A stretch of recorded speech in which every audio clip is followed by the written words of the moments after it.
Koko ayo ta yi nishaɗi. Ashe lamarin ka in ka tsaya kai da marke a rayuwar ka mutum a cikin gidan kuma sai ka samu sai son ka. Bisa da wasu. Kwa Allah kai jama'a kuna gani ha. Masha Allah Allah ya sa a kashe kuɗi lahiya kai. Allah ya ƙara lafiya kuma Zakiru kai haƙuri. Insha Allah shekara mai zakwa inda rabo ba mamaki Allah ya baka. Wannan shekara dai Allah bai kaddara ba kawai ka ɗauki kaddara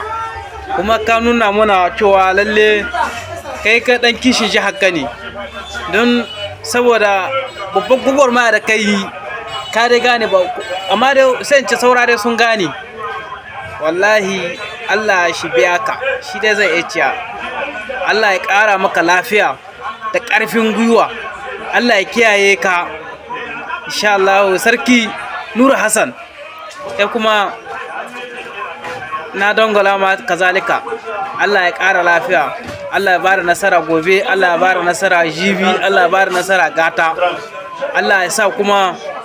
wata shekara an ta zaka ko ba da mamaki kamar irin wanga da kun kai ku zo ga jihar wasu ku ci su to mana da takobin nan ku sake aje mu shi jihar tawa muna nan tare da ku nous sommes les soutenus de vous lalle muna tare da ku 100% muna son